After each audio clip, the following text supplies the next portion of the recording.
पन्हाळगडाच्या पायथ्याशी जी जी जी असं बोलतात तो पवाडा, त्याला लोकशाहीर असे म्हणतात.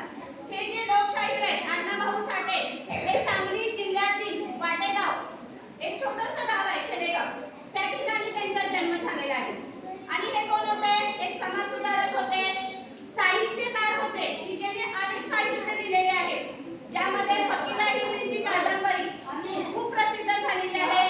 वैजंतीमाला ही एक कादंबरी त्यांची प्रसिद्ध आहे. चिखलातले कमळ ही पण एक त्यांची कादंबरी प्रसिद्ध आहे. आणि दलित लोकांच्यासाठी त्यांनी कार्य केलेलं आहे.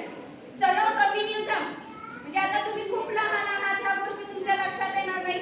ज्यावेळी तुम्ही कॉलेजला जाल, मोठे व्हाल, त्यावेळी ह्यांची बरेचसेच कादंबरी आपल्याला अभ्यासाला आहे. चलो कम्युनिझम मध्ये बघा, मागच्या 15 वर्षापूर्वी ना एक दाभोळकर म्हणून व्यक्ती होते, त्यांचा खून झालेला होता. अजूनही त्यांचा तपास सुरू आहे.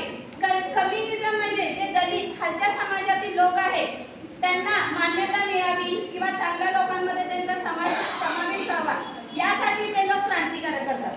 अजूनही त्यांची चळवळ सुरूच आहे.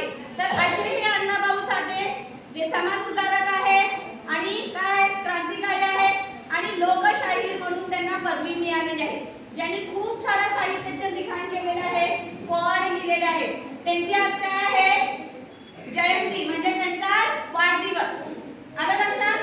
तर ह्या गोष्टी तुम्हाला माहिती पाहिजे. आपण महाराष्ट्रात राहतो, महाराष्ट्रात कोणकोणते व्यक्ती होऊन गेले की प्रत्येक व्यक्ती क्रांतिकारक नसते, काही लोकांनी समाज सुधारण्यासाठी प्रयत्न केलेला असतो.